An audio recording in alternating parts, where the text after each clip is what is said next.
Good afternoon from the Circus Sports at the Mint Kentucky Downs studio. I'm Ross Johnston. Tennessee basketball hosts Texas tonight in Knoxville with tip-off scheduled for 8 p.m. Central at the Food City Center. You can catch Vol Network's coverage of the game right here on The Zone. There are also two top 25 matchups in college hoops tonight. Number 20 Louisville hosts number 6 Duke at 6 p.m. and number 7 Houston hosts number 14 Texas Tech at 8. In NFL news today, we've seen some coaches let go. The Washington Commanders mutually parted ways with both offensive coordinator Cliff Kingsbury and defensive coordinator Joe Witt Jr., and the Dallas Cowboys let go of defensive coordinator Matt Eberflus. The Atlanta Falcons are also modifying the contract of quarterback Kirk Cousins, who has 2 years left on his deal and could get let go early in the 2026 league year. Lastly, speaking of the Atlanta Falcons, Ian Rappaport reports that the Titans will be bringing in former Falcons head coach Raheem Morris for an interview on Monday. For all your foundation repair and waterproofing needs, visit USSTN.com. Breaking news at once on your home for the Titans and Vols. This is 104.5 The Zone.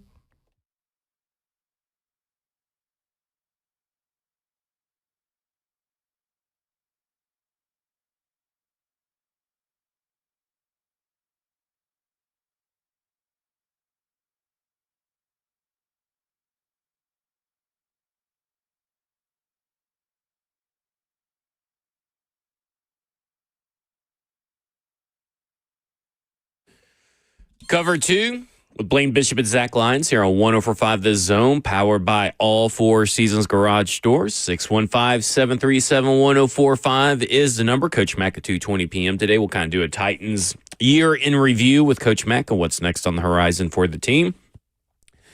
We're in a little bit of a crisis mode on the show. Just take you behind the scenes. I do not have my laptop charger, and things could get dire later on in the show. All of my notes are electronic right now. I have all kinds of. I'm trying to limit what I got open, but it could be dangerous here. Oh, I'm thoroughly disappointed in It's you. bad. I thought you had, a memory like a hawk. I do, but I also want to make sure I credit certain people right. You know, that's where it is. because I get it because there's a lot of okay. articles up about different coaching candidates. I just want to make Oh, sure my. I'm getting my words right and all that kind of stuff. But I think we're gonna be okay. I think I'm able to MacGyver some stuff over here and be okay. But it could get dire later on down in the road. Okay, we'll we're teammates. We'll hold Yeah. the fort, man. We know you playing with a little bit of a slight sprained Right, ankle, right. so we'll hold the fort. All right, Mike Bergonzi spoke today, and I guess I'm asking you, the listeners, do you feel better, worse, or just the same about the head coaching search based on what Mike Bergonzi said?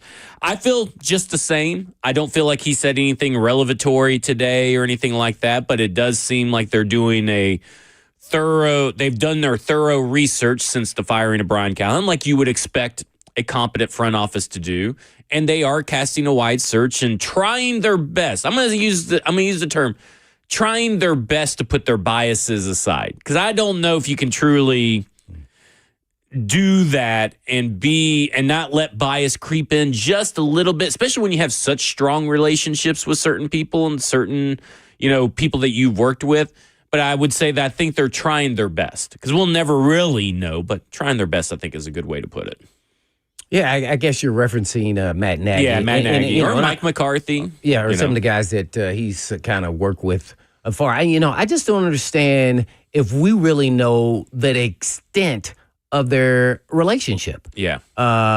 Just with the dynamics of how the scouting department works, and when you're an assistant coach, how much you are sitting in on those, conversations. Or And even maybe an at some point in time you manager, right? Assistant general manager or whatever. Right. Yeah, exactly. So I don't know. At some point when you ask them about observing some of the players that they sent to them, I think assistant coaches are heavily involved. But after that, I'm not sure how much they are interacting besides and crossing and having conversations that, I know over time you can develop those kind of relationships, but how impactful. He admitted that he does have a relationship with them. So how deep does that go? Mike Bergonzi reached out to Matt Nagy to help him prepare for general manager interviews because he went through the head coaching interview process.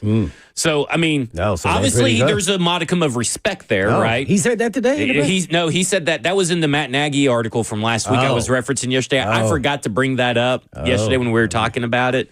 But this is why I got to have my notes. But what I was leading to is that sometimes when you know somebody so well, it hurts them. That is true. In the evaluation process. See, That is so true. you got to be, aware that, it is not always on the good side of it. You maybe feel that he has some qualities that you like, but the ones that you don't like probably not suited for this organization. Maybe I don't know. I'm just purely, talking about it in theory. So yeah, you just don't know. But you know what you don't know. I mean, that's for sure.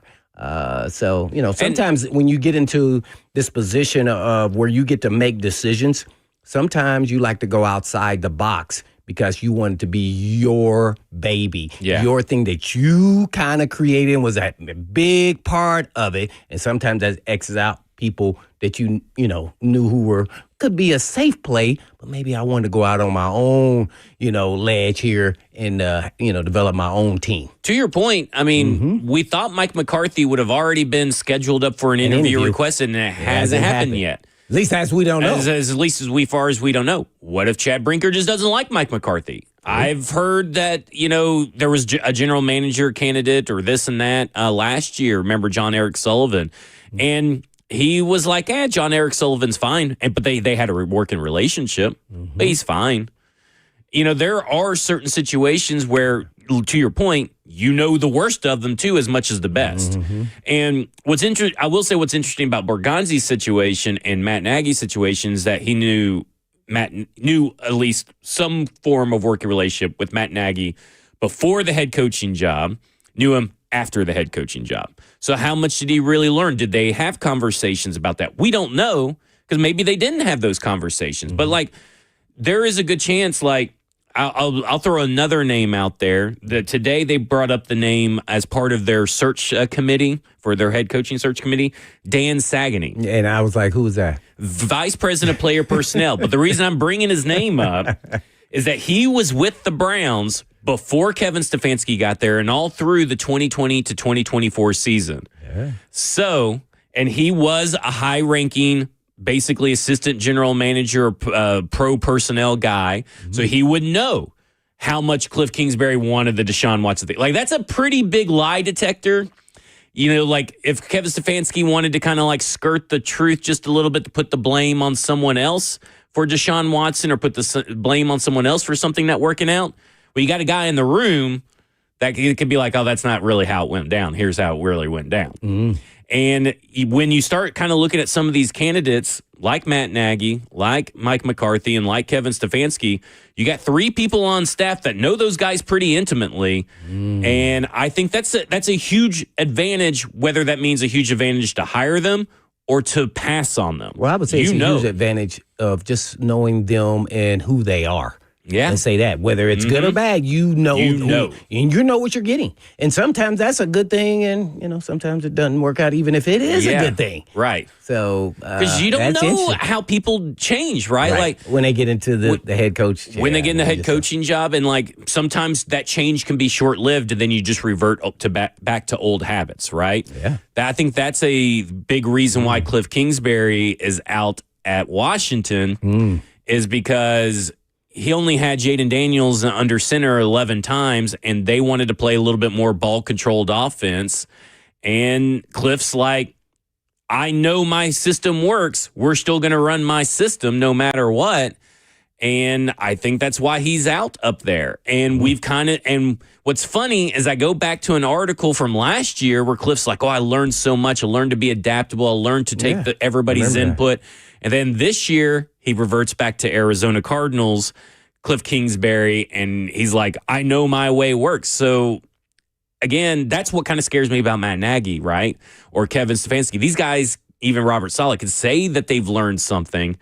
But once you get back into it and get back into the groove, sometimes old habits are hard to break. Yeah, it's just like a player. So, no exactly. doubt about it. So, it's an interesting, man. It's going to be a tough one, but Borgonzi, he has the job of going all in the weeds and making the decision ultimately for the organization. So I know it's exciting, but at the same time, oh man, this is going to be a long process. It is. And that is one thing I learned today. Is I feel like this is going to go deep into the playoffs, if not after the Super Bowl. Yeah, he's going to be very thorough.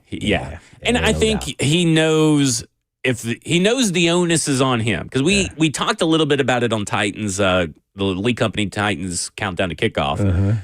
This new power structure, it really is a win-win for Chad Brinker of all people, because if the next head coach hire it doesn't work out, well, he could put the blame on Mike Bergonzi, because he could say, well, we empowered Mike Bergonzi like we all agreed, and Mike, that's really on you. If it works, he could say, well, I told you guys it would work because I hired Mike Bergonzi. Well, this is what I told you before Countdown. This is exactly what I told you. Yeah. So, that way his hands are off. Right, his hands are off. Yeah, I'm out of it. So, but this seems like it's going to be like Mike Bergonzi's like, hey, my butt's on the line. And yeah, I may have relationships, but I got to find the best guy for the fit of this Titans organization. And I'm not trying to model the Kansas City way. Yeah, I tell you. I'm trying to model the Titan. I'm to build a new Titans way with some influence of Kansas City, which is smart to do. Yeah, no doubt. And I kind of look at it and I go, I think, this is the best approach that he could make, is to just, as far as at least what we're told, to keep it open as much as he is. Yeah, I think he played his cards all right. Now, he's got to go through the whole process, and man, this decision will transform or take the organization. That's kind of how I view it. So it's on him. I think I'm hoping that whatever decision he makes, it works out, man, because they're on the upward tick and they got some good things going. Man, this one here. Man, I don't want to be him. Yeah, man, that's why. Yeah, it's an unenviable position. Hands off. It is an unenviable, because oh my gosh. Right now, I think people look at where this Tennessee Titans job opening, and they look at it like every other job opening in every other situation, right? I think they think that any coach could come in and fit this particular Titans team at any given point. And I think there are some real reservations, because this is a pivotal hire. You may not have, if this hire doesn't go right, you may be drafting another quarterback and signing another head coach and signing a different GM. Like, that's how pivotal this hire may be. It could change the course of this franchise for the next 5 or 6 years, maybe even longer. The ramifications of this hire is huge. So you can't just say, well, let's be Kevin Stefanski's rebound spot. Let's be Robert Saleh's rebound spot, because you can't afford those guys to be the same guys they were. So if those guys are the same guys they were, you're in a bigger, as big of a hole as you're in now, maybe even bigger, because you'll need another head coach, another quarterback, and another GM, more than likely. Well, let's first, we have to find out what's fact and what's fiction with what happened at their previous stops. A lot of things get out there in the media, and sometimes true, sometimes not. I mean, it could be for Matt Nagy too. Like, it could be for any coach. No doubt, for what went wrong there in Chicago. Yeah, no doubt. So, you just got to be careful. Make sure you do the due diligence there on your background of why things went wrong. And sometimes it is not the coach's fault. It could be the talent. It could be the other people around him who were making decisions, and he just had to go with the flow. And maybe he wasn't prepared for that, and kind of just lost his way. So there's a lot of different things. That's why I think Bergonzi was talking about the support of the actual people who are making this decision, have a lot of experience around this league, and they have a lot of contacts, by the way, which I said I would do, and I'd be calling every person. They even said they were going to call players. I was like, all right. I was like, yeah. Cover 2 approved. Yeah, I'm all with that, man. Just to kind of get, well, how was he as a coach? You're not trying to ask anything that's, inappropriate, about, what he was doing, not about game plan or anything like that, but so I think I feel strongly about that. We'll make, a good decision. I'm just hoping it works out, because sometimes you can make a good decision and it still doesn't work out. Right. That's what coaching, it's like, oh my gosh. Because here's why I say that. Yeah. You can hire the best candidate. Let's just use the Matt Nagy guy. Okay. Matt Nagy, right? Well, what if he runs a style offense that doesn't fit Cam Ward? Right. And that's what I brought up yesterday. And it's because Cam Ward looks deep to short. Yeah. Not short to deep. And so he doesn't like necessarily being under center and all that kind of stuff. So what combination of a coach who's calling plays, whether it's the head coach or the offensive coordinator, fits his skill set, because this is some things he was talking about, skill sets. And skill sets matter. And if you got the right players for that system, you can recover real quickly. Like immediately with, drafting and free agent signings. But the quarterback is always going to be the most important. So do they get a sharp passing game guy eventually if it comes to that? And do you as the GM go against your instincts because this coach or coordinator is a better fit with our quarterback? And sometimes that's where the battle is going to go back and forth in his own head here, because maybe you got a candidate that you like and is the better fit, but not for Cam Ward.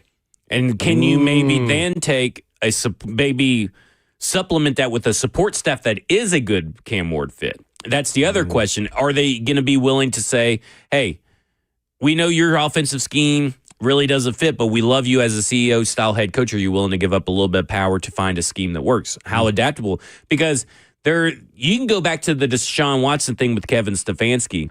Kevin Stefanski tried to cram his system for the first 2 years of Deshaun Watson. By year 3, and they knew at the outset that he didn't want that system. Year 3, he tries everything he can, which is too little too late, to try and change everything to cater to Deshaun Watson. I'm like, that timetable was just all screwed up from the get-go. And that's hard. But to your point, they weren't thorough. But they weren't thorough enough. That should have never happened. And listen, I am sure, much like Brian Callahan thought he could do something with Will Levis when he took the job, when they approached him saying, what do you think about just trading for Deshaun Watson? He said, I can make it work. Because they sat down in March, Deshaun and Kevin had all this film cut up to show him what he could do in Kevin's system.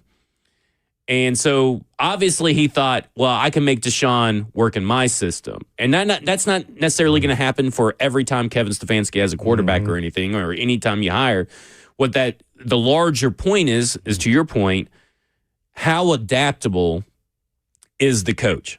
And I think that adaptability in today's league, finding what can work within yourself with the pieces that you got, and not just forcing people into your roles that you prefer. And that is a critical piece of this puzzle.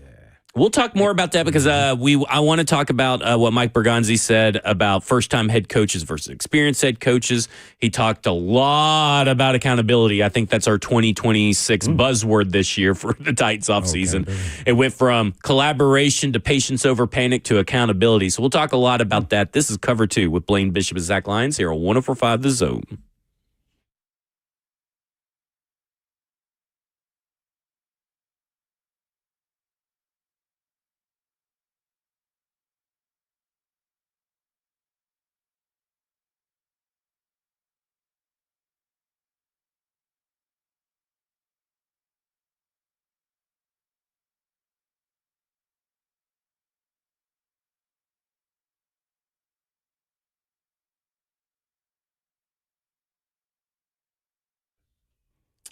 Well, naturally, the holiday parties have passed, and banned. My holiday weight is around the midsection. Has not passed, so I need some help. And the approach to weight loss at Edge Peptide Hormone Therapy will make a difference. We make sure all the patients have extensive lab work and face-to-face conversations in office with our nurse practitioner to create a customized treatment plan tailored to your specific needs.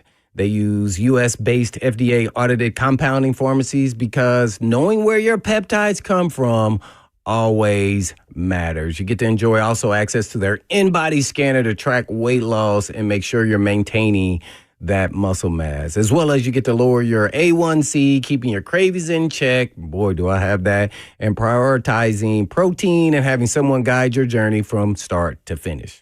So call the team at Edge Peptide for all your wellness questions at 615, of course, 724-1878. That's 724-1878. Or you can check them out online at edgepeptide.com.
Cover 2 with Blaine Bishop and Zach Lyons here on 104.5 The Zone, powered by All Four Seasons Garage Doors. 615-737-1045 is the number.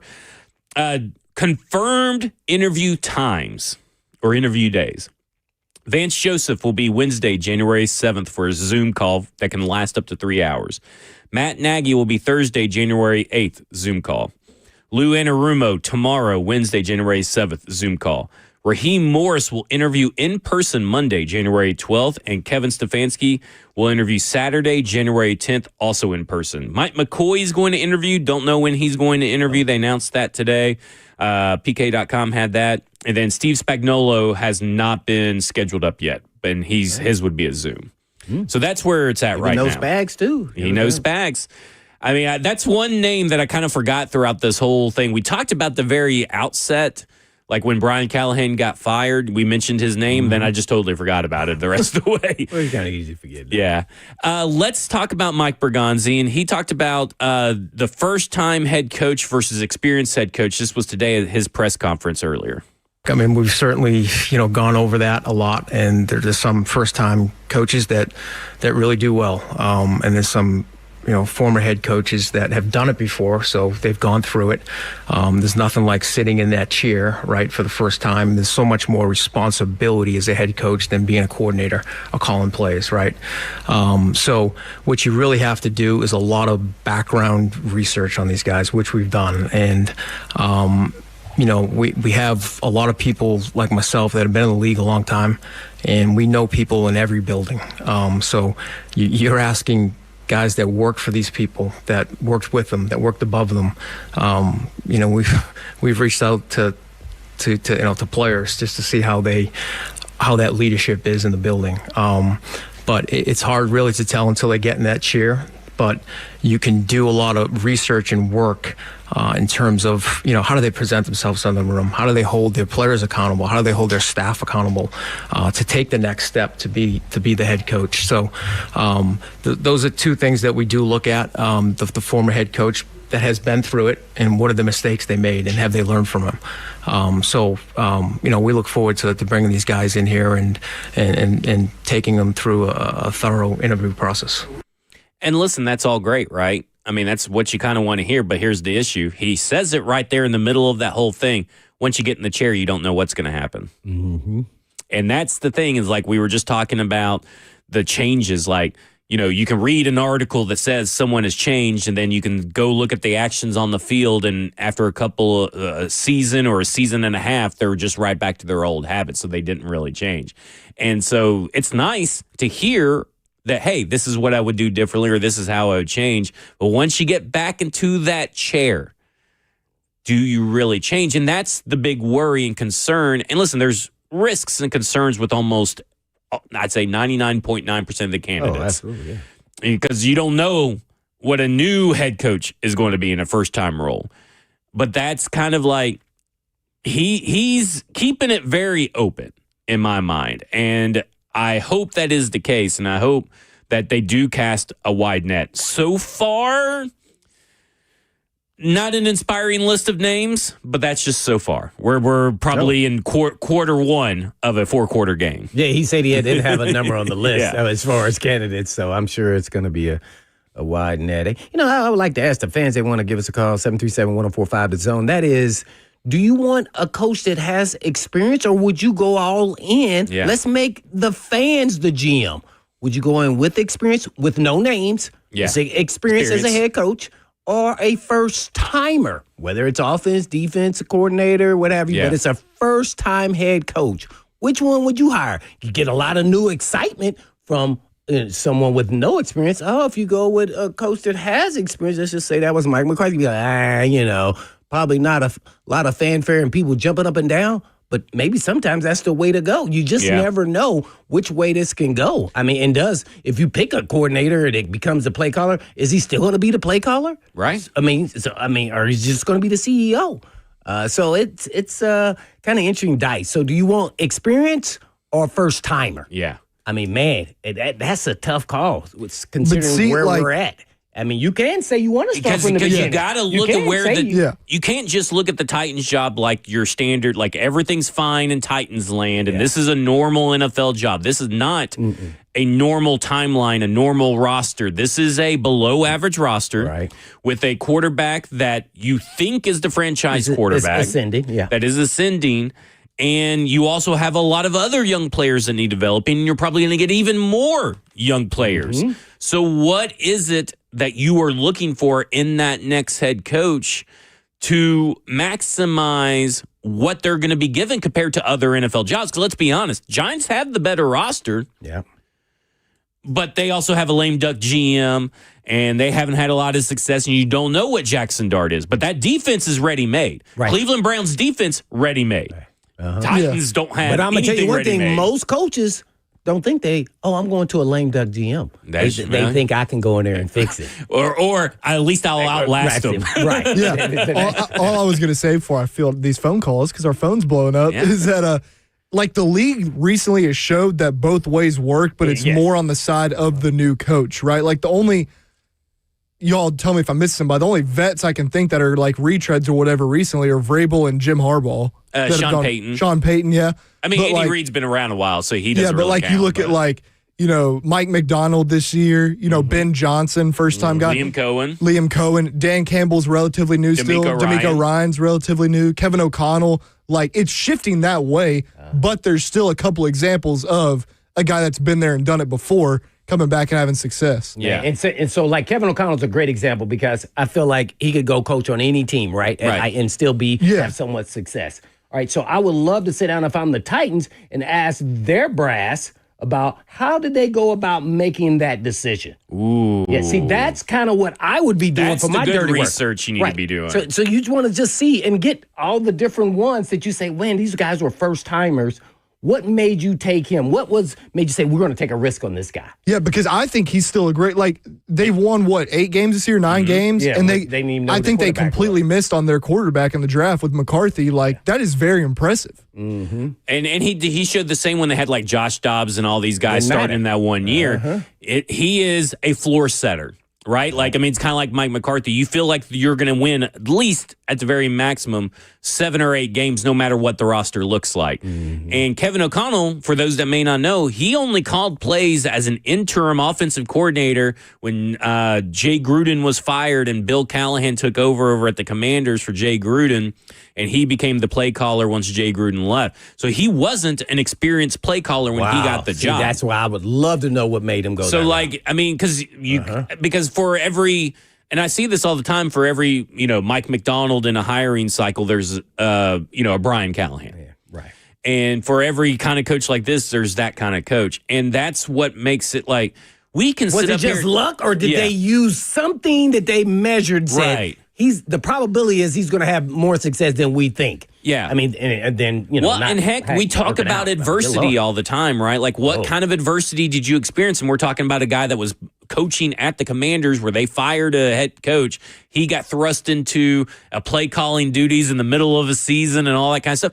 That's a good example of adversity and a good example of how you handle yourself in those moments. And because the players can feel that if they feel panic and that you're, unprepared. Yeah. Right. And and it's going to be tough. But that's also a hard thing to measure from the outside looking in. Doubt. We can point to that. We can point to instances where people have overcome adversity, but how well did they handle it? We can assume that maybe by looking at maybe uptick in points or, whatever have you, and say, well, obviously they're responding to him. Maybe that's just also the flow of the natural progression of your team throughout the season. Maybe it has nothing to do with him. Maybe he was scrambling or he had his hand held throughout this whole thing. Like, we don't know behind the scenes, but that is the hardest thing to figure out. That's why I might as well just be Mike McCarthy's agent, I guess, or something. But that's why I keep going back to Mike McCarthy when I'm talking about experienced head coaches, because we know through 2 different stops that he's a floor setter. And listen, 9th most playoff appearances in the NFL history. He has 11 wins, 11 losses. That's the same record in the playoffs as Sean Payton, who has 9 wins and 9 losses. Like, everybody loves Sean Payton. Don't understand why nobody loves Mike McCarthy that much. But I'm like, that's a floor setter, kind of like Sean Payton. They're floor setters. They are similar coaches. Maybe not similar in like scheme and all that kind of stuff, but they are similar stylistic coaches that can help change your organization.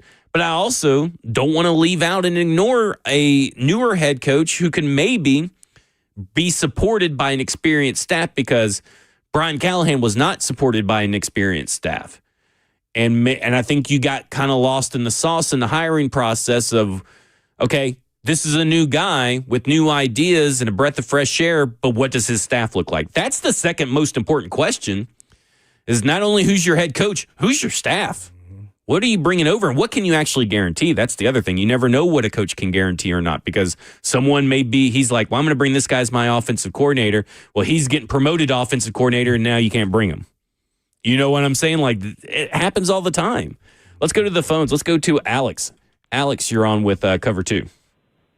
Hey, guys. So, yeah, obviously prefer experience for the head coaching job, but you were just kind of hitting on my point. If we go with somebody who doesn't have experience, we can't do what we did with Callahan. You had 3 play callers and a head coach that had never called plays or been a head coach before. We didn't talk about that enough when it happened. We didn't talk about that enough when it didn't work. You had both offensive and defensive coordinator and special teams had, in the first year, had never called plays before, and Callahan had never been a head coach. The organization set him up for success or for failure by letting him do that. So regardless of who the head man is, there's got to be experience around him. You said it was the second most important thing. I disagree. I think it's who you're bringing with him. The smartest CEOs, the smartest people that run organizations put people around them that are better than them. That's more important than what he's going to be doing, because as an NFL team, you got so many things. You got to have people around you that know what they're doing. I agree. I mean, like, it is so important. The reason I say second, because obviously head coach is most important. But, I mean, we don't talk enough about what the staffs could be or could look like or could bring. But you need no matter who the hire is, even if it is a Matt Nagy or something, you need an influx of different staff than what you had at your prior stop, more than likely. Like, you need to have, if you're a new guy, experienced support that's been in these positions before that can help guide you through. Because there is no manual to be a head coach. Well, I said this when Callahan, first of all, he didn't call plays. I said all of this when they hired. I was like, hey, look, I don't know where you think you can just figure out how to call plays, and all of a sudden now you're the head coach. So I disagree with that. And then I said I would have hired an experienced DC because I want somebody I can lean into to talk to about like things that I don't know that I'm going through as a head coach. Sean McVay hired Wade Phillips. Is a great example of that. You can't. Yeah. So he maybe didn't have the relationships that he thought, or maybe they just took other jobs, or maybe they thought, I'm not hitching my wagon to him. See? Yeah. We don't know. But it worked out that way. Yeah.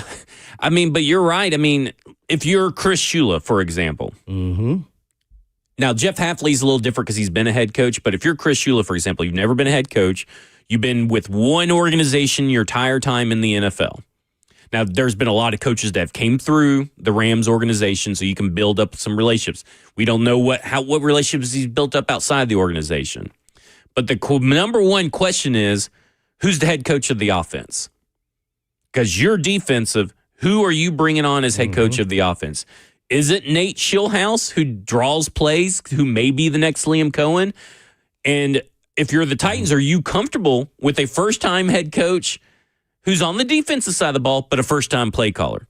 Or is it going to be somebody that has called plays before, maybe a Dave Ragone or a Zach Robinson that has called plays that can handle those duties? But again, can they handle the duties of being head coach of the offense? Because essentially your offensive coordinator is that if you're hiring a defensive coach. If, with, shoulda, coulda, woulda. Yeah. Right? Now, I'm going to say that. If I'm the GM, first of all, I'm not going to tell my head coach who to hire and who not. And that I will not do because he's the one to have the relationship. But you got to know, when you hang your hat to that, I'm going to throw out words of, oh, well, we know he has never called plays, right? Yeah. He said, absolutely, but I believe in this guy. I work with him one-on-one. I understand who he is, and I know he is ready. That's what you want to do, coach. I'm the GM. You go ahead. You hang yourself now. Yeah. Now remember now, me and you attached. Right. Let's remember. So let's be sure. Are you sure? Or are there better options? And maybe we bring him in a different position. Yeah. So that's the kind of the way I would go about if I'm the GM. I'm not going to tell a coach who to hire. Yeah, but would you? I would let them know what's at stake. In your choices, your decision, his staff. If you had two guys that were pretty close, would staff be your tiebreaker? I guess is what I'm saying. If I'm the GM, I said it at the beginning. I'm not telling my head coach who to hire. Yeah, that's not necessarily. I'm not what in I'm saying. I'm yeah. Well, I thought that's what you're asking. No. I'm asking if you had two head coach candidates that are pretty close. Is staff your tiebreaker? You know what I'm saying? Like if you had, like if you like Jeff Halfley and you like Chris Shula, but Jeff Halfley has the better staff. I'm going with the head coach. Okay. No, the head coaches. Yeah, the assistants. Eventually, if he's the coach that I think he is, he's going to be able to get Gotcha. Who he should be able to get to help him be successful. So you start getting into who this staff. Now, what I would do if I'm the GM, I'd tell them who we are keeping. Yeah. And so you got to work around that. Right. I'd be like, hey, we keeping special teams. Surely everybody would understand that, though. Guy. Well, sorry, but we're keeping this one. I would look at him and go, well, how about he becomes the assistant he can learn under Bones Fossil? Because, I mean, we know Bones Fossil's a proven special teams guy. We don't know your guy's special teams. Yeah. So, I mean, you know what I'm saying? That is. I feel like that's a litmus test for a good head coach candidate, though, if they like Bones Fossil or not. Oh, don't you think? Like, I mean, because wouldn't you, if you were a smart head coach? He already worked for McCarthy, didn't he? Who else did he work with? Chris Shula. Oh, this is why all this stuff is why Mike McCarthy's still my number one guy. Do I think it will happen? Probably not. But like, I think let's look at the offense because the last coach we hired was an offensive guy. What's the biggest thing we were saying? Like, dude, we ain't got Joe Burrow, Jamar Chase, and T. Higgins on this team. Right. How are you going to translate your offense to these guys? Mike McCarthy's been there, done that with different guys. Aaron Rodgers ain't Dak Prescott and vice versa, right? They had different pieces. And then two, like, when you talk about the young versus the experienced guy, we kind of touched on this yesterday. Like, if you have a guy like Mike McCarthy who's really old, I don't even know if he'd want to coach more than 5 years. Right. But if he can get you, but if he can get you up to that level to be a playoff team, then the next guy you bring in is coming into a much better situation. That is true. Maybe you ask him to say, hey, who are we grooming for you when you leave? Exactly. When you retire. Do you have a guy that could come up under you? Exactly. Real quick before we go to the break, we're also going to go to Bear and Leon as well. But I got someone that replied to us on Twitter. It's from Aaron Schwartz, and I thought this was a good way to put it. Biggest mistake teams make is hiring primarily for coordinator skills when they need people skills at that position. Can he recognize and lead talent? He can get great coordinators. I think that's a real good way to look at this hire. No matter if it's a veteran or no matter if it's a rookie head coach, that is the best way to look at it. 615-737-1045. We'll hit the phones coming up next. This is Cover 2 with Blaine Bishop and Zach Lyons here on 104.5 The Zone.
There are a lot of things Americans split 50-50 on. Naturally, politics, working from home versus the office, coffee versus tea.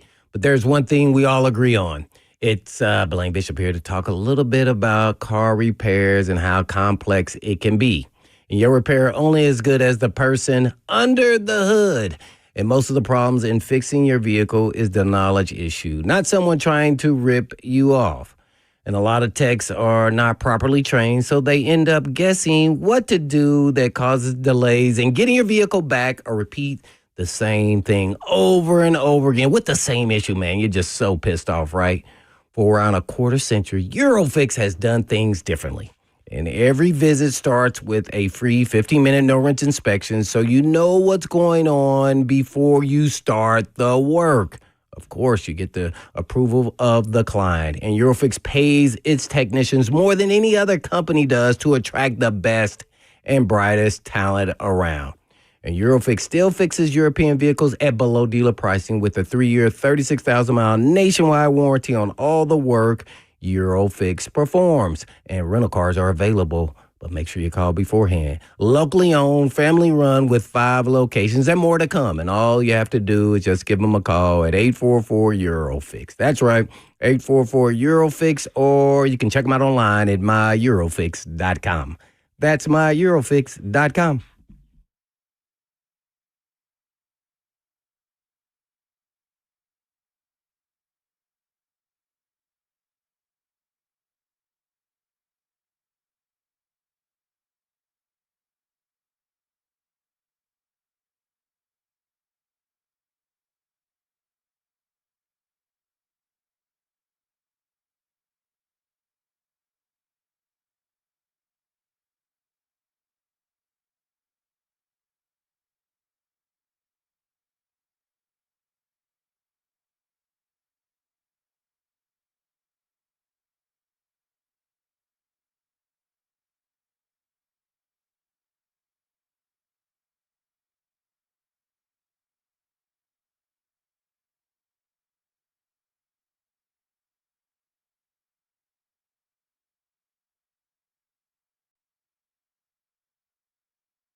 Cover 2 with Blaine Bishop and Zach Lyons here on 104.5 The Zone, powered by all Four Seasons Garage Stores. 615-737-1045 is the number. Let's go to the phones.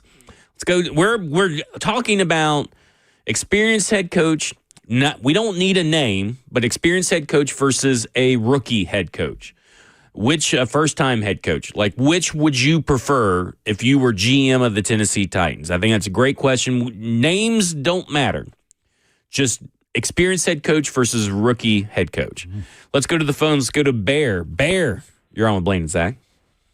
Hey, man, Professor. Yeah, look here. I know you said names don't matter, but y'all pretty much covered everything I said I was going to say in the last segment. But yeah, I would say I would go with experience, you know what I'm saying? Because I feel like, maybe they learned something from the last time. You learn, you get better by doing. I don't really want to, we already been through having a guy come in and learn on the job. We didn't give him time to really do it, and we was all impatient, so I don't think we want to take a chance on going through that again. And I just wanted to say, with McCarthy, man, I like him, but I don't know about the leadership part. I want somebody that's a leader, man. He give me yes man vibes. And like with Saleh, he like the whole opposite, like McCarthy, a 2, and Saleh a 12 out of 10, and he a maniac, you know what I'm saying? I want somebody kind of in the middle of that, you know what I mean? Yeah. But yeah, that's all I want to say, man, guys. Tighten up. Hey, I appreciate it. I got a question for you, Blaine. Man, who's in the middle of that? Well, my question, I guess, is, he questions a little bit of the leadership style of Mike McCarthy, but he's won so many games and had so many winning seasons, and not just like 9-7 seasons. He's had 12-win seasons, 13-win seasons, multiple times. Can you do that without being a good leader? I mean, that seems like it would require a lot of luck, I guess. Well, it depends. That's why I said every situation is a little bit different. When he was coaching at Dallas, I felt like he had a already made team. There wasn't let's develop some growth and let's get better, at least offensively. I felt like he had all the pieces there. So how is he when you don't have all the pieces? And, leadership comes in different forms. You don't have to be a rah-rah guy. You can be a mild-mannered guy. You can be a demanding guy in a different manner depending on who you're talking to. That's understanding your team. So it's really hard to say. One thing you can say when he was at Dallas is, that they never won the big game, whether it was in all of them pretty much in the playoffs. I don't know if that was more McCarthy or was that more Dak Prescott, because that kind of goes hand in hand with the head coach and the quarterback. So, but guess what? We're not even in the conversation of playoffs. So if he can at least get us there, whatever coach that is, I'm all for that. I mean, like, okay, well, when we get to there, we get to that stage, then we'll have to make decisions there. Because he also hasn't choked before. He's won a Super Bowl. And maybe there is something a little bit to that. Maybe it's a little Dak, a little McCarthy, and bad pairing. Mm-hmm. Like that can be possible. Could be the pairing. Even though he threw for, I think he still threw for 4,000 Could also yards, be right? the defense. Yeah, I know we like to put everything on QBs and coaches, but there's another side of the football. Well, we've seen how the Commanders' defense has kind of fallen off the map, and that's the same. The same guy calling the plays over there was the same guys calling the plays over there. No, Dan Quinn. Oh yeah. Well, he took over. Yeah, then it didn't get better. I know. So that's the same guy calling over there. But it's all this to say is that there's multiple factors other than just coaching when it comes to the playoffs. I mean, you can't just – we talk about how football is the ultimate team sport. That's why there can be many variables to a reason you won a game or a reason you lost a game. Mm-hmm. And I think that when you kind of step back and look at the larger picture of some of these resumes, it's like people who want to say, well, Chris Shula, these last few weeks, their defense hasn't looked that great. Okay, well, what about the totality of Chris Shula's experience, not just the last few games? Because maybe there's injuries or maybe there's this and that, or maybe it's just like, hey, sometimes a coordinator has your number in a game. You can't just take like one little part of a bigger part of a career and try to extrapolate that little part is what I'm trying to say. Yeah, even if it's good, though, that doesn't mean it's going to work out as a great head coach. Yeah. And when you bring up leadership, I think it's more about, I know that's in totality. Leadership is a broad term when you're talking about sports, but to me, if the coach connects with the players and they're listening and taking in all the information, and then he also has the drive to they have drive and he's pushing them and demanding certain things. I think whatever form of leadership that is, that's all I need as far as my head coach. Like, so, that's unpredictable. So that's where I think they're talking about leadership as probably one of the main qualities, because guess what? Maybe they felt like they didn't have that. Yeah. Well, let me tell you something. I want to get into not that. with McCoy, but necessarily with the coach that was hired. I want to get into that because I always find it very interesting what teams say after a head coach is gone of what they're looking for the next head coach, because that typically means it's not what you got out of the last head coach. I want to talk about that. We'll hear from Mike Bergonzi, but I also want to get to Leon. Leon, you're on with Blaine and Zach.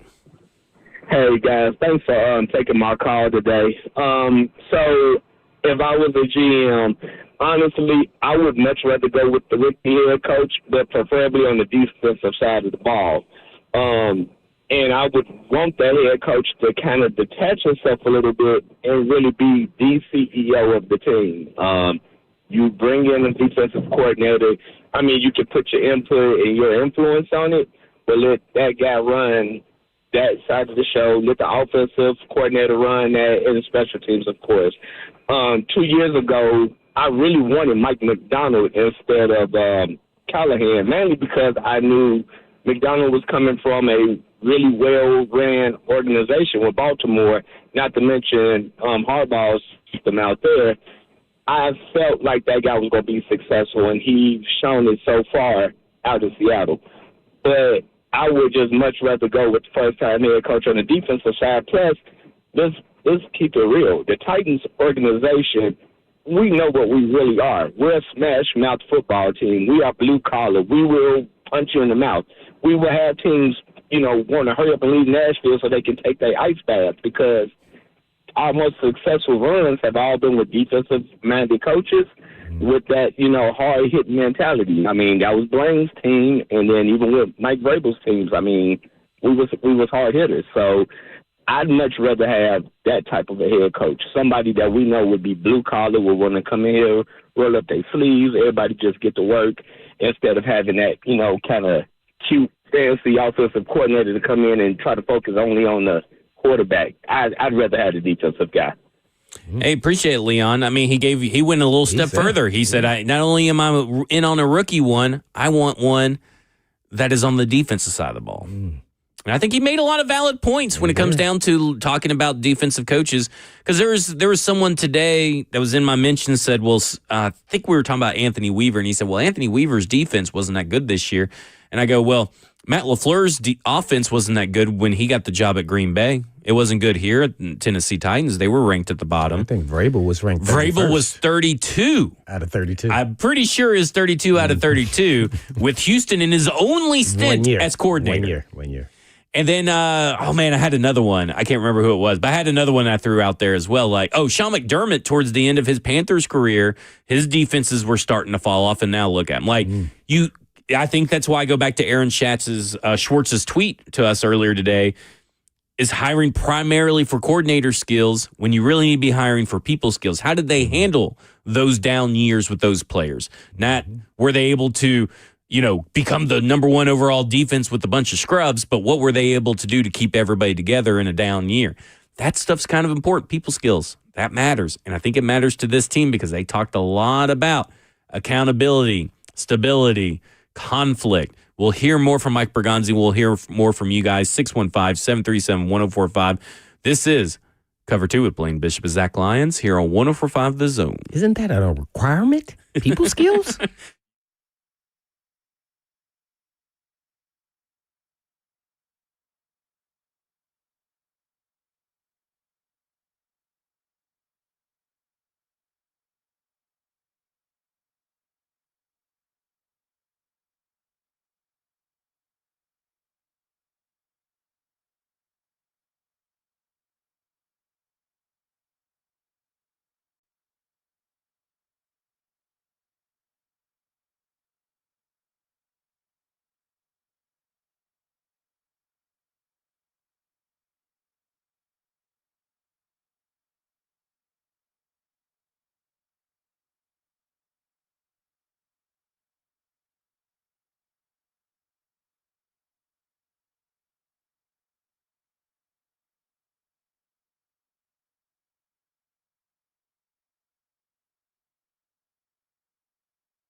Cover 2 with Blaine Bishop and Zach Lyons here on 104.5 The Zone, powered by All Four Seasons Garage Doors. 615-737-1045 is number we're talking about, of course, head coaching and all that kind of stuff. And Mike Bergonzi today, we're going to talk about, he talked about what qualities he's looking for in a head coach.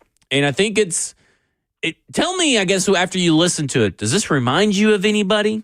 Because it kind of sounds like somebody that we used to know here at the Tennessee Titans. This is Cover 2. It's a lot to do with leadership.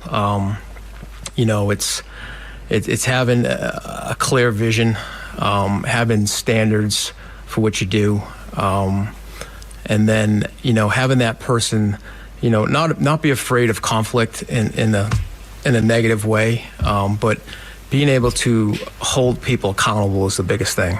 Throughout the whole building, Paul, staff, players, and how do you do that? And that person ultimately has to connect everybody in the building too. So you have to have that balance there of, being demanding, connecting people in the building, and just bringing people together. So those are the big things that really we're looking for. And obviously they have to have a strategic vision in terms of philosophy and X's and O's as well. We were talking, it's like the Titans were so concerned because, so when Mike Vrabel was fired, the big buzzword was collaboration and modern and this and that. And they were so focused on the negatives of Mike Vrabel's end with the Tennessee Titans, the negative traits that he exhibited. They forgot all the positive traits he exhibited. So when you're only focused, you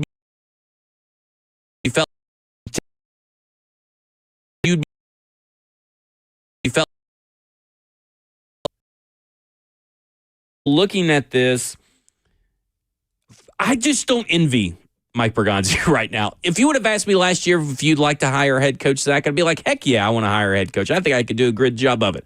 Now I'm sitting here thinking through all these conversations me and you've had on the radio, this is tough as hell. Like, I could not imagine having to go through this. Well, it's a tough job because you can go in any direction and you may be right, you may be wrong. I think from a GM's perspective, though, I think he's probably super excited because he gets to hire his guy and he's going to be passionate about his guy. And that doesn't mean it's going to be the right guy, for the team, but that's what he's going to believe, at least in the beginning, and hopefully it'll work out because, you always want to, it's like picking your quarterback and now you got you're picking or as a leadership. So does that lead you down the road of someone experienced? Right. Or does it lead you to someone who's been an OC, had success in this league, and they have the leadership qualities to handle being a head coach?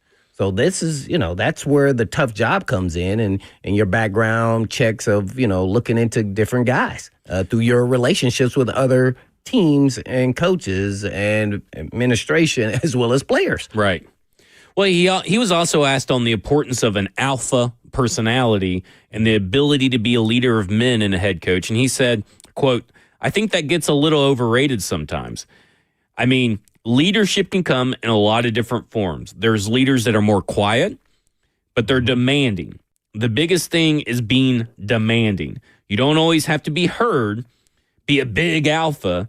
It's just demanding things out of your players and staff, then having a vision and having standards in the organization. You certainly don't have to be a big alpha personality to do that.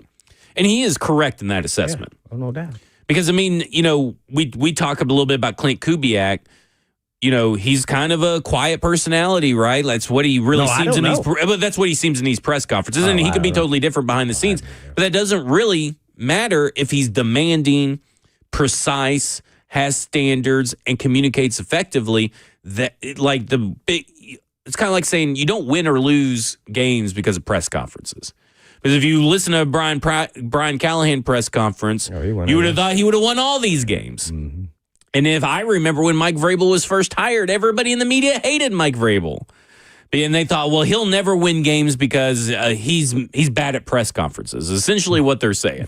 And I'm like, well, we don't know. And so it's kind of like that's ultimately when we have these conversations, we can only provide you the information we don't know. But the most important, or that we do know, the most important information is the stuff we actually don't know because we can't be in the room to interview these guys.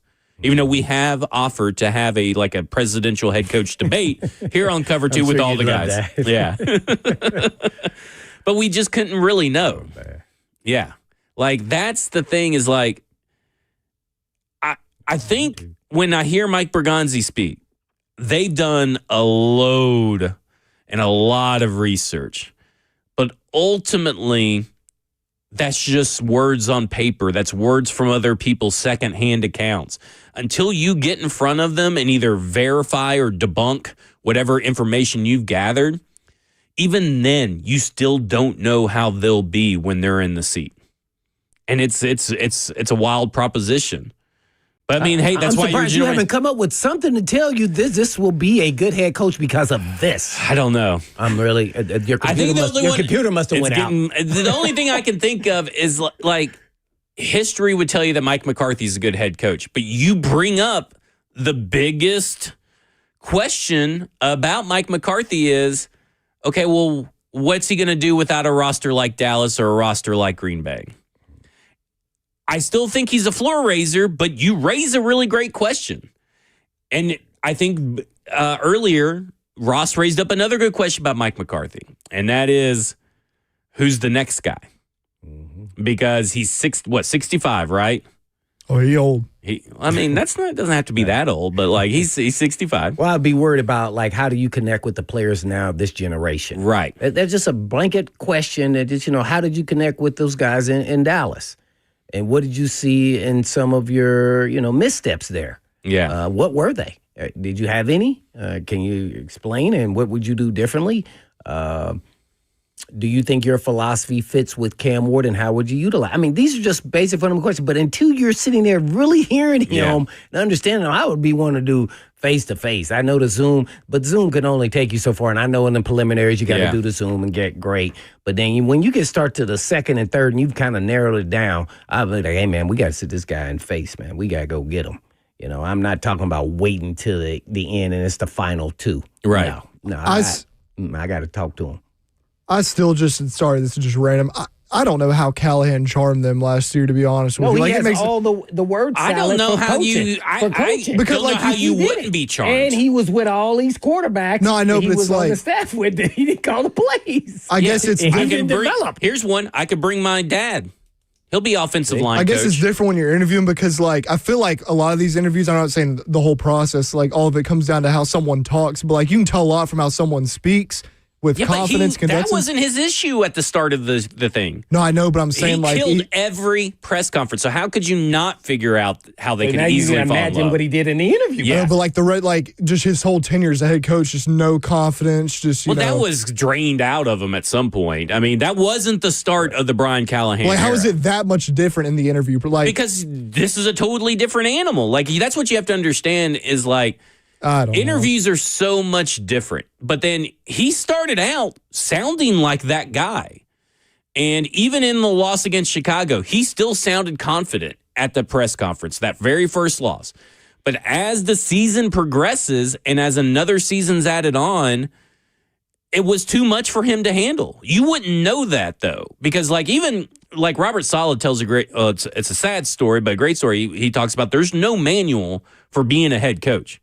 You can act like you're prepared. And Brian Callahan was the opposite of Matt Nagy. He talked about his notebooks and notes that he took from Zach Taylor and all this kind of stuff. But Robert Saleh is like, hey, my first year, Greg Knapp is on his bicycle, gets hit by a car and dies, and he's our pass game specialist. Like, you're not prepared for that kind of stuff. Now, nothing extreme like that happened here, but Brian Callahan was a talker. He was a seller. I see no issue of how he could figure out to sell himself to be head coach. Like, it's not like he was a boring guy or a dumb guy. Mm-hmm. He was a excited guy with a resume that looked good on paper, and he could bring his dad. Like, I don't know. I'm just saying it's not really that hard of a sell to figure out why he got it. Well, they learned that they need to ask these coaches how you deal with adversity throughout a season or a consecutive losing, let's say 4 games in a row. How do you deal with that? How did the team handle it? What were you saying to them? I mean, it's just I think that was probably the biggest issue there. besides with Callahan is some of the snafus in game management. Yeah. That was like, ooh, especially when it happened the second time. Yeah, like that's the thing. Second time was like, The field goal one against, yes, was it the Colts or the Rams man. that game? Come on, Oof. man. That can't happen, man. Were you sleeping? Yeah. Did you doze off or something? Let's go to RJ in Phoenix. RJ, you're on with Blaine and Zach. What's going on, man? Happy New Year. Happy New Year. Happy New Year. So I just want to know, which I don't know if they'll tell us, but what's different in the coaching search now? Are we looking, the things that they say they're looking for now, is this the same thing that they were looking for when we got Callahan? Because it seems like they want someone who's going to toe the line, get in there and do what we say, listen to the GM or the owner. The owner tells the GM what to do, the GM tells the coach what to do, and the coach tells the player. Because if they wanted somebody that's going to come shake things up, ruffle some feathers as long as it's in a positive direction, they'd have kept Braves, because everything they say they're looking for sounds like Mike Vrabel. So I just want to know, what's the difference between this coaching search and the last coaching search, if there is a difference? Mike McCarthy, anybody coach for the Dallas Cowboys, they're a good do-as-you-told coach. And so Mike McCarthy, if that's what they're looking for, somebody come in and do as they're told, then he'd be the perfect coach. But I feel like, man, they need someone to tell them, no, Miss Amy, this isn't going to work. Roll with me, watch me work, and then we could have a successful team. But as long as the people at the top are picking players, drafting players, picking free agents, those are business people, not football people. So I just want to know what's going to be the difference between this coaching search and the last one. Thanks, RJ. Well, I would say I would disagree with the people that are picking free agency, like Mike Bergonzi and all that kind of stuff, aren't football people. Mike Bergonzi's a football guy, and he just did this draft. And if you like this draft, then he's a football guy, I guess.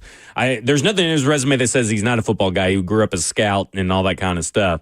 And I think what's different about this coaching search, and I don't think they're looking for the same thing that they were looking for in Brian Callahan, but there's also four different people, if you include that Dan Sagany guy, 4 different people that weren't here for the last coaching search, and they're all guys that have been in the football business a long time. Reggie McKenzie, Dave Ziegler, and Mike Bergonzi, at least them 3. And then you got Dan Sagany attached to that. So it's all football people in the room, and so I think that's what makes this search a little bit different, at least in my mind. Well, I think the search is... but we ultimately don't know. Yeah, I have no idea. But if I was making a guess, I think they're looking for someone somewhat of the same ilk as what he just said there in Vrabel, the former head coach, but somebody who also is a team player. So them trying not to say collaboration, maybe because all those guys have been in the industry, they're somewhat familiar with one another. Now they know each other really well. They can work well together. And maybe that was the difference. And when things went wrong, maybe some people didn't handle things the way they thought. And they said it's time to move on because we want to work this thing together and work it out, not just do it your way. Yeah. Mm-hmm. I think what they're really trying to find is the X's and O's of a modern coach, because I think you could be a smart X's and O's guys on defense, obviously, right. But a modern coach with the temperament of Mike Vrabel, someone that's willing to be adaptable, but also be able to push back and hold people accountable and handle conflict. Well, yeah, but then don't walk away pissed off and angry and upset. Yeah, that's true. Don't get your way. That is true. See, and that's what happens when you become the head coach. Is now okay? I don't even get to pick my players. I mean, now that you've built up this stature of now I'm coach of the year, I've got some playoffs under my belt. I want to be able to pick my groceries too. I can't pick my groceries. I can't pick my players. Well, that's what got us in this spot. Right. See, so that's what happens when you start building up a resume and you get at it's really ego-driven. Let's just call it is the what it is. entire league, everybody's Right, got ego. because it's right. So we're dealing with a whole bunch of men who's trying to say, pound their chest, Yeah. I'm the one who helped us be successful, and I'm the one who, hey, let's all work together. Yep. And I think that's where they're at, and I think that's what he's really trying to convey, and the type of coach they want, and who's going to play ball with them, and if not, you got to go. I don't know if it's necessarily a Vrabel style, but the ilk of a coach that resonates with this form of players now and has their ear. Once you get that and you figure out that that's the guy, Yep. you go with it regardless of what side of the ball he's on or not, or if he even maybe not even had any play calling duties. That tells you right now where the leadership is going, and that's what we want. Yeah. So if that's what they want, then that's, they got to find it. Coming up next, we'll do our weekly Mac Tech with Coach Mac, brought to you by Two Rivers Ford, South's most trusted Ford dealer. This is Cover 2 with Blaine Bishop and Zach Lyons here on 104.5 The Zone.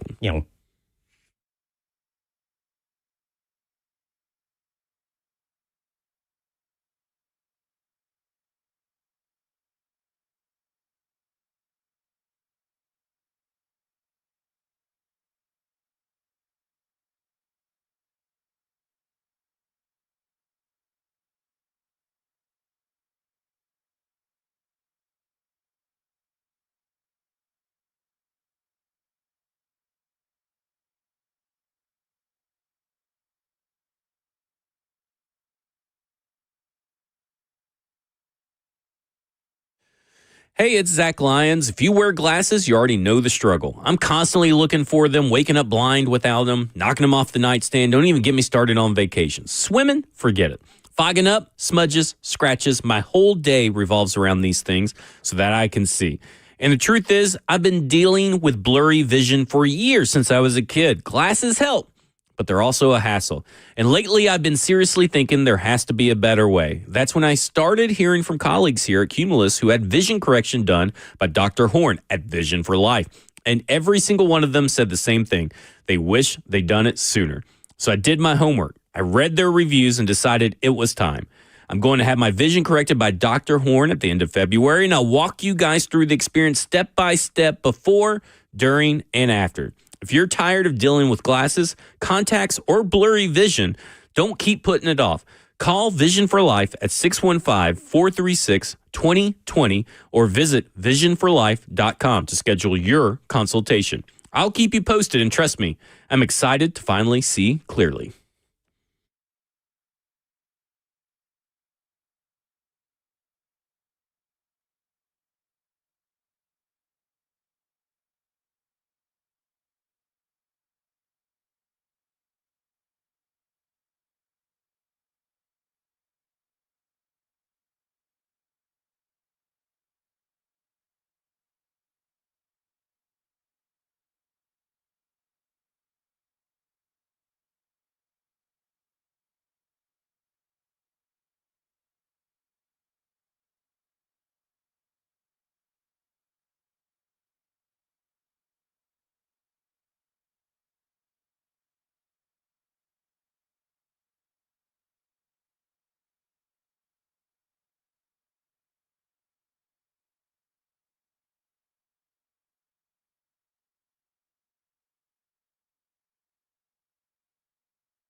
Cover 2 with Blaine Bishop and Zach Lyons here on 104.5 The Zone, powered by All Four Seasons Garage Door. And you know what that music means. It's Tuesday. It's time for our weekly Mac Attack with Coach Mac, brought to you by Two Rivers Ford, the South's most trusted Ford dealer.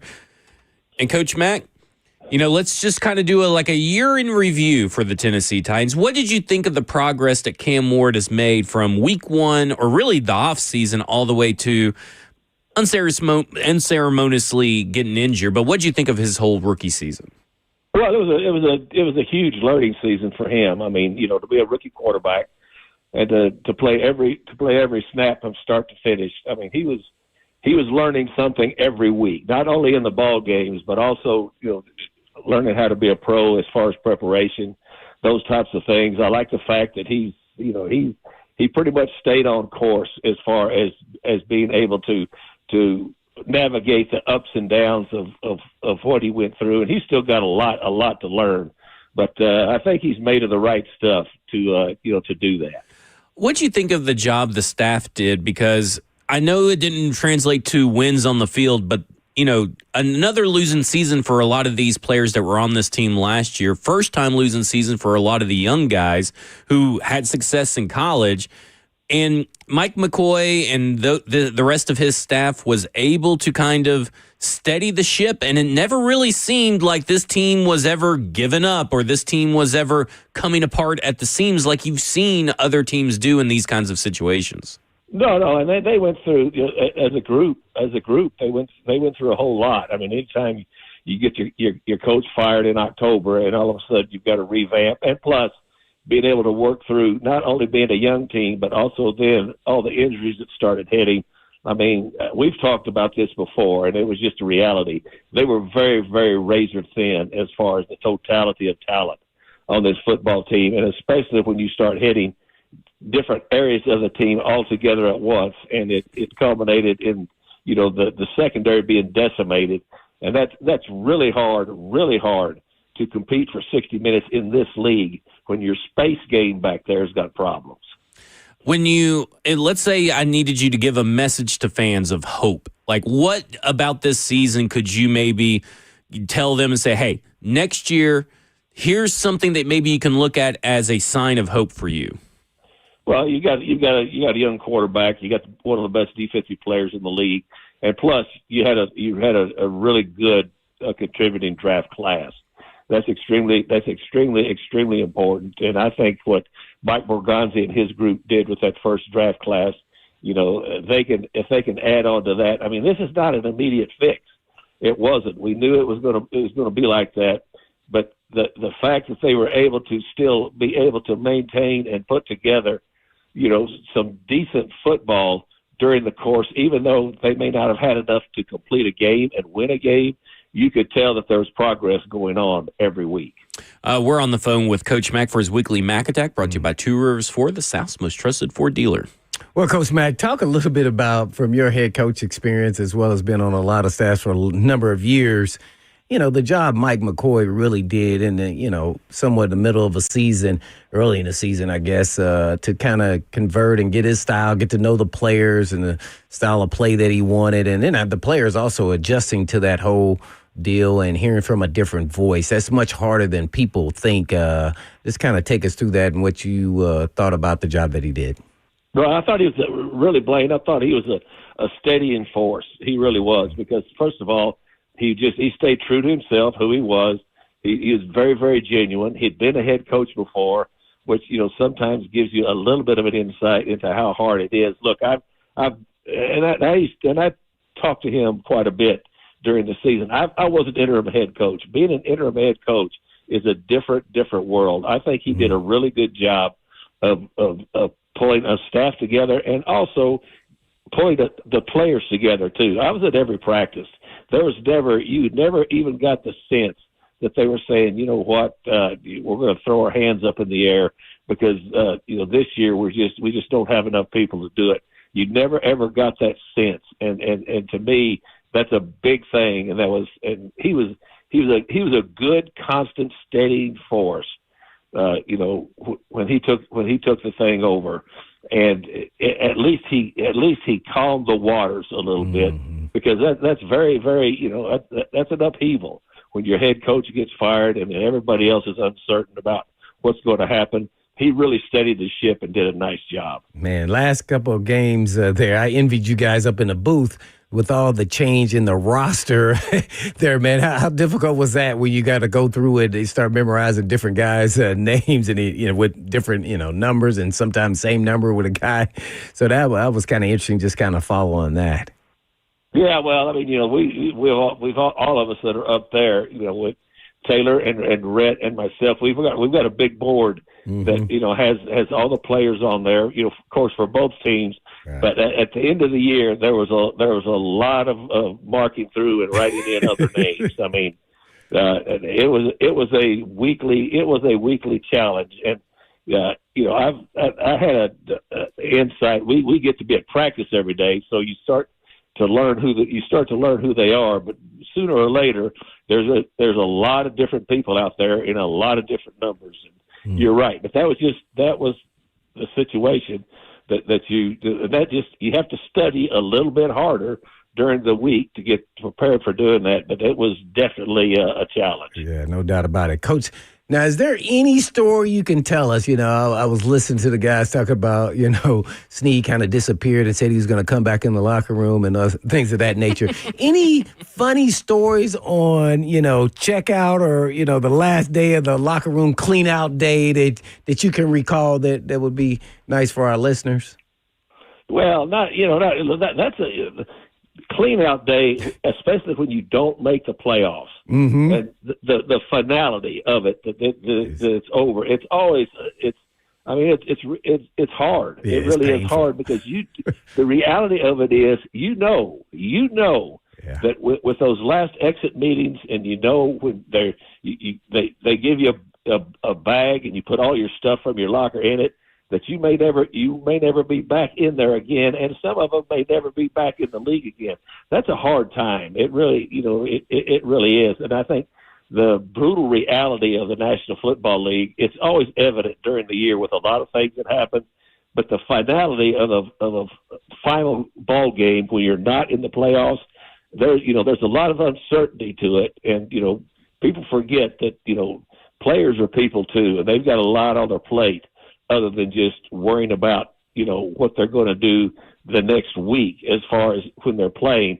Now, when this happens, it's a whole different, you try to be very, very, I always tried to be very, very cognizant of that fact with all of my exit interviews when I talk to the players, because, sometimes it's a harsh reality in this final day. Yeah, no doubt about it. Lastly, Coach Mack, we're on with Coach Mack giving us the Mack Attack. You got 50 billion questions you can ask an incoming head coach on the interview process. You've gone through that process. Looking back at that process, can you recall the number one question that you felt like you got in those interview processes of being a head coach? Yeah, I interviewed for 3 head jobs in this league, got 2 of them. But most of my interviews, were 2-day affairs where you had to be, not only present, just the things as far as the way that you would organize it, but you also had to present yourself, in that amount of time to be able to see if you could connect with what was going on. And so I always felt like that I was very, very prepared, because the background work that you do, if you're going to do it correctly as an interview for a head coach, you've got to cover all the bases, and you really don't know what you're going to be asked. And all three of those interviews that I did in my time were different. They were all very, very different. They all involved meeting with, the owner. That was number one, but also, meeting with the other people. They were all different, but the one thing that, they want to know is, and because it's important to see if I felt like, and I got a lot of advice before I interviewed for all 3 of these jobs, is just have a way to present yourself that is genuine, and do not try to portray yourself as somebody that you're not. That never works. There you have it. Coach Mack giving us the Mack Attack. Coach Mike Bergonzi today, he talked about, the head coach having standards, being accountable, having a clear vision. accountability has been a real big kind of buzzword these last few days from the Tennessee Titans organization.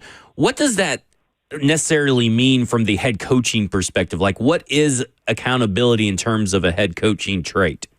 Well, you think you've got an idea of what the job entails, but until you really get the job and are sitting in that chair, you don't really have any idea. And that's why I go back to just being yourself, because if you try to portray yourself as somebody that you're not in that, and that's first of all is the accountability of being genuine. And that's very, very important, because the thing that I found out in all of my years of coaching the professional athletes in the National Football League is they may not agree with everything you say, but if you're always honest and upfront with them, they can accept it. And there's a very, very big difference. How can you kind of tell when an answer or a person is genuine in these kinds of interviews? I know that, I don't know if you've ever been on the other side of the interviews or involved in that, but like, can you kind of tell, like, when they're doing research and they call maybe a coach that the candidate has worked with or a player that played for, how can you tell you're just not getting the kind of fluff answer, but you're getting the real answer? How can you tell that genuine article? Well, that comes from experience in the league, and that's extremely important. I mean, I trust Mike Borgonzi a lot, and he's got a pretty respected crew with him. You draw upon all of those relationships that you have. It's kind of like when you go to places and you're looking at players, you find the people that you know will tell you the truth. They don't tell you what they think you want to hear, and they also don't just tell you what they think that you want to hear about who they're asking about.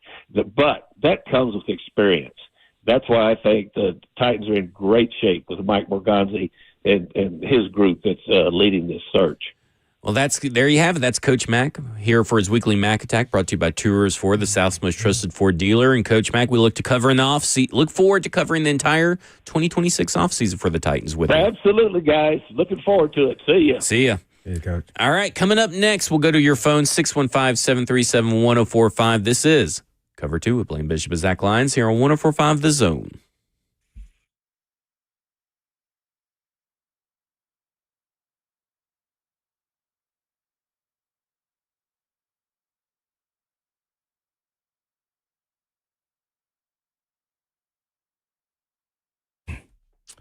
One of the marks of a good parent, they warn their kids about danger and who to trust, who to avoid, and how to make smarter choices. Hey, folks, it's Blaine Bishop for Eurofix. And Eurofix repairs European vehicles, and Eurofix believes in warning their customers, too. In one case, Eurofix wrote a $5,500 refund check to a customer. You say, who does that? And Eurofix polices themselves. That's why they do that. And why? Because not every auto shop tells you the full story. Some oversell, others cut corners, and some just may not know what to do. So you could pay for something that you don't need. I always feel that way, right? And Eurofix makes quality repairs at below dealer pricing, has been since 1999. You get a free 15-minute no-wrench inspection, as well as a 3-year, 36,000-mile nationwide warranty on all the work at Eurofix that they perform. And rental cars are available with every appointment. So you on the road, yes, you don't want to be off the road and on the tow truck, and they make sure that that doesn't happen. Family-owned, locally over for a quarter century, 5 locations and more to come, and all you have to do is just give them a call at 844-EUROFIX. That's right. 844-EUROFIX or online at myEurofix.com. That's myEurofix.com.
Cover 2 with Blaine Bishop and Zach Lyons here on 104.5 The Zone, powered by All Four Seasons Garage Doors, 615-737-1045. Let's go to the phones. Let's go to Ed in New Jersey. Ed, you're on with Blaine and Zach. Hey, guys. So listening to Bergonzi's press conference, and you guys touched on it about who is involved in this search committee, I found really interesting that Burke Nihill has not been mentioned, and he was really kind of front and center in the last search. If I recall, he came out, was really the focal point in the media, talked about how Rand put out masterclass, interview process, and he seemed to be involved in every step of the way. So my question is, with him not being involved, do you think that is a sign where Amy is finally totally trusting her football people and doesn't need him involved? Am I making too much of that? No, Ed, I think you're spot on because, it is all football people involved, at least in the first round. Now, we know Amy's going to be more involved in the second round. We know, according to Mike Bergonzi, Cam Ward's may get a quick hello or whatever he said today.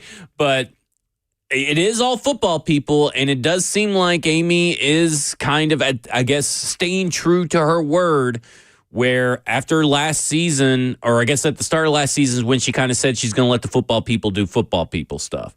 And to me, that's what it is. Nobody's involved outside of whoever Mike Bergonzi and Chad Brinker want involved. And right now, it's all the football side, all the football staff, people who have been in the NFL for a long time. Yeah, which, it's how it should be. Maybe down the road at the end of the process, maybe you'll be involved. But yeah.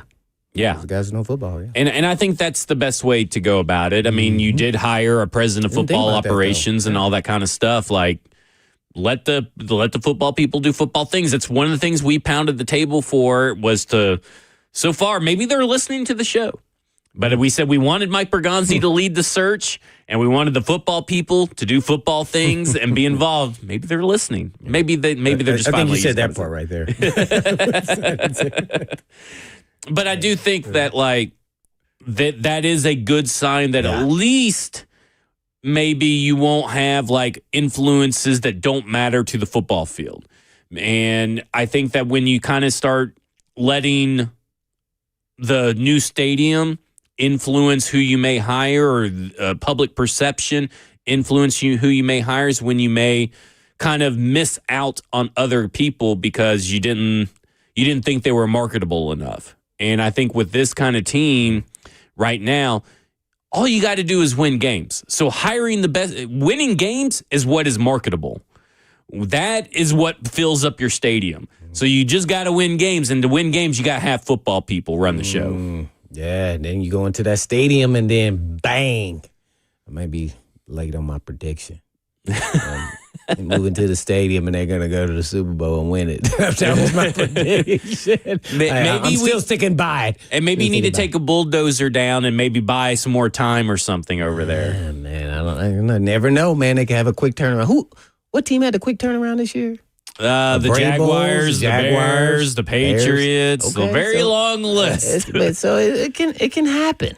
It can happen. That's the thing, and it starts with the hiring of the head coach. But when you hire that coach, make sure the players you have, it fits the system that they run. Yeah, and I think it starts all with the quarterback. It does, because I do think, and I know we run into this issue all the time. The title of our show is "What Scheme Fits Best for Cam Ward," and we have not talked about that at all today. So that means listeners will hit on it on Thursday or Friday. Yeah, we'll hit on it tomorrow or Thursday, but we never got to it because we just had good discussions about other stuff. I believe that is the foundation of that, and that will usurp everything for me. Yeah. I think it would, because I have to have success with my quarterback. I do have a question for y'all, though, because we've kind of touched on this, but Titanomics said it earlier in the chat I saw. It felt like a lot of the hiring last time with Callahan was based on Will Levis.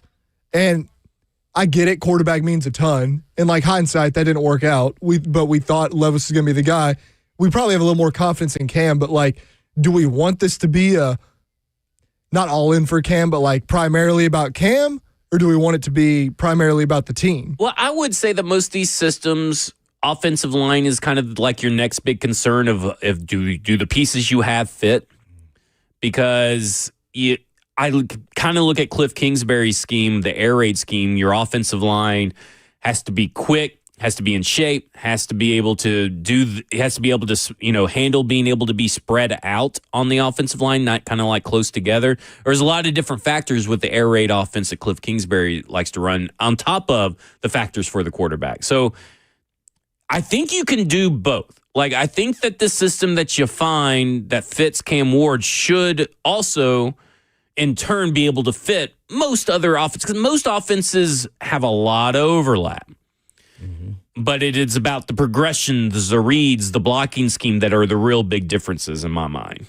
I think what I'm really trying to say is I want you to accentuate his strengths. Yes. And whether that's being a short pass game, intermediate, or long pass game, or making sure you have a running game to match up, with his throwing prowess. So I think that's the key. And I'm not watching film, and I'm not, sitting down with the coaches saying this is what we would do. But I think it is a major factor in the whole process. Now, if it's not, then it should be who is the offensive play caller that is going to match up with them, and does that system and scheme work? Because here's what you don't want to get into a problem is, which is what Zach was talking about earlier. Now you're trying to make something fit, and these coaches are stubborn, and they want to stick with their system because that's what they know, and that's what they know will work. So it does matter and becomes a huge part of this process. Yeah. I'm sorry. Because this scheme becomes essentially your identity. Yep.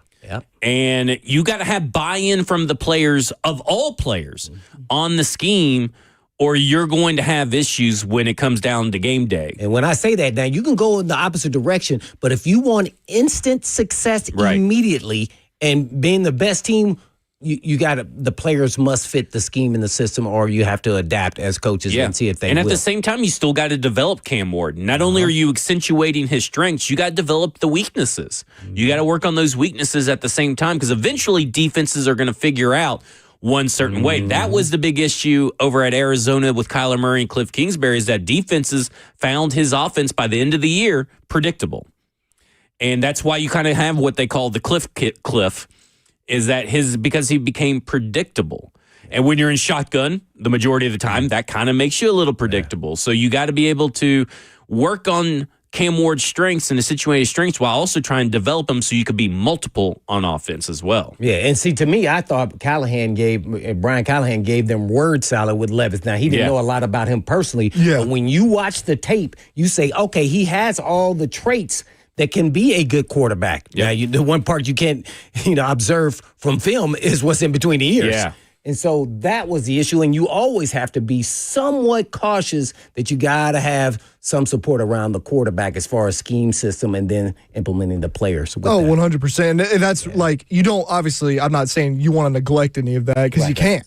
But it's just be careful, even if it is a quarterback who is young, be careful putting all your eggs into just one basket with a coach. Very true. That is very true. All right. To give some quick breaking news on coaching searches that have something to do with Tennessee Titans. The Arizona Cardinals have formally requested Robert Saleh, and then the Cleveland Browns have formally requested Todd Monken, who was the 2019 offensive coordinator for the Cleveland Browns before Kevin Stefanski took over, and Jimmy Haslam was there for that entire tenure because Jimmy Haslam bought the Browns in 2012, to answer your question off air. Cardinals also requested Anthony Weaver. Yes. And the Cardinals also requested my guy, Anthony Weaver. Weaver Fever. Atlanta and Arizona, the Birds, have already done Anthony Weaver. They got Weaver Fever, will the Tennessee Titans.